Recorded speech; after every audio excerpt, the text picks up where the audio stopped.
and he's ready to answer some of your pressing questions. I've never Mark has seen the him first sweat one. like I know this. he's been nervous. Don't be nervous. It'll be. He's nervous. Here we go. This is from Mary Flores. Thank you so much for writing in, Mary. She says, when should I use metal baking pans and when should I use glass baking pans? And is there a difference? Great question. It is actually a great question. I think a lot of us have duplicates, right? Like we have a loaf pan in metal and we also have a loaf pan in glass. And I think sometimes we really are confused.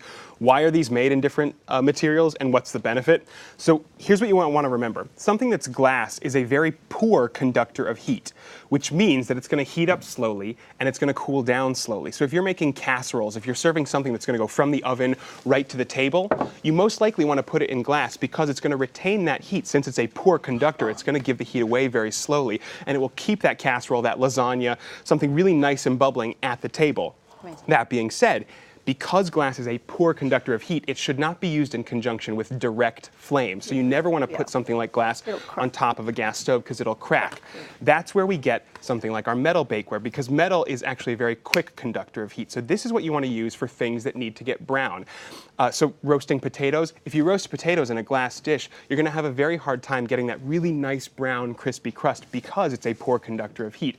And likewise, when you bake a cake, you might want a nice crust on a lemon cake or something like that. That's why we have metal loaf pans. But where do you not want to use metal? If you're baking something like a fruit cobbler, something that's going to dribble a lot of acid in there, well, some metals are quite reactive and they react to the acids and bases in your foods, and so your fruit cobblers might end up tasting a little metallic. Yeah, that's true. Should you bake bread in that? You know, you can bake bread in here. I like to do. I like glass? to save my glass for heavy acidic things like cobblers, some things with tomatoes, casseroles, and I use this for cakes. I use this for roasting potatoes and cauliflower. Things like Where does aluminum come in if you're doing, like those disposable ones? Definitely, that's a great. Aluminum's a great conductor of heat. That heats up very quickly. So we're on this end of the scale. Yeah, because it changed my baking time off on when I was doing ribs and stuff. Oh, for sure. And when you bring that to the table, it loses its heat very quickly. Yeah. It does not stay hot. Glass will stay hot for a long time. Right.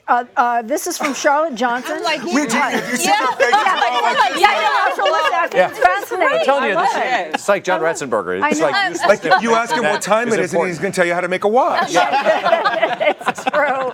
All right, Charlotte Johnson asks, this is such a good question. Why is airplane food so bland? Even food I bring from home tastes bad. Yes, I want to in hear the air. this one. It does. It's This is actually, disgusting. honestly, one of my favorite questions that we got asked on Facebook because when I was doing research, it ends up being a really interesting confluence of three factors. We're looking at humidity, we're looking at pressure, and we're also looking at noise levels. So when we're talking about humidity, the average humidity of LA, we're somewhere in 60 to 75% daily.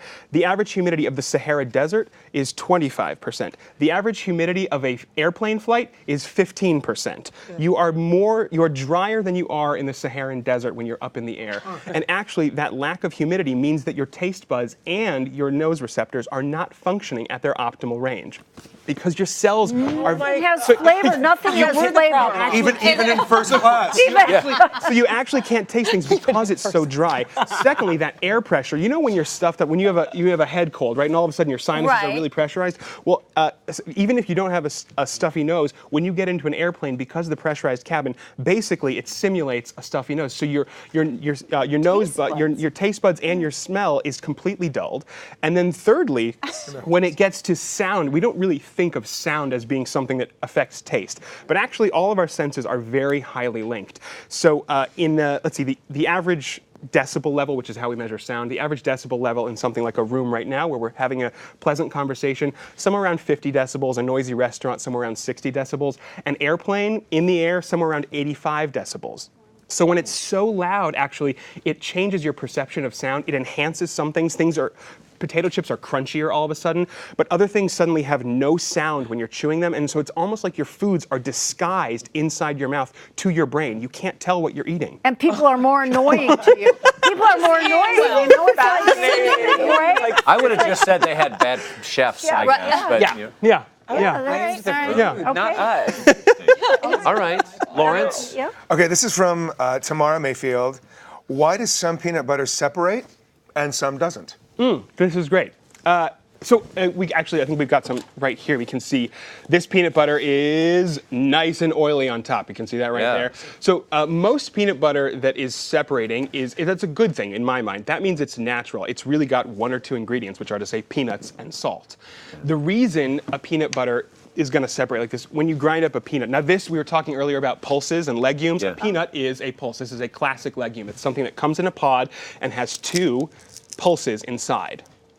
But it's going to separate because those pulses are very high in oil. They have a ton of oil, so you grind them up and it separates.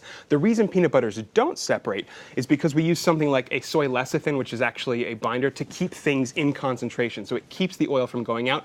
Or we add hydrogen ions to the oil, because what we see right now, this oil is at room temperature, it's a liquid. If you add hydrogen ions to something, which is what we call hydrogenated oils, at room temperature, they're solids, so they won't separate from the peanut butter. So if you want peanut butter that won't separate, you're going to obviously look for things that have those ingredients. If you want peanut butter that is more natural, you're going to have to understand that it will separate. And the best thing to do at home, in your refrigerator, store it upside down. That way you won't have that crusty bit at the bottom. But hydrogenated oil isn't that good for you. It's absolutely not. This is why I stay with the peanut butter that separates and just flip it upside down. Stir it up. Pour it off? No, you should stir it back in. I mean, that's stir it what up. we do. Okay. Stir it up, flip it over in your fridge, and you're good to go. We need a once a week Dan fix. This I'm going to go, I don't know about you guys, but I'm going to go home and check the humidity in my house, because all of my food I serve is bland. And I bet you that's the problem. I And bet. I'm going to turn my peanut butter upside down.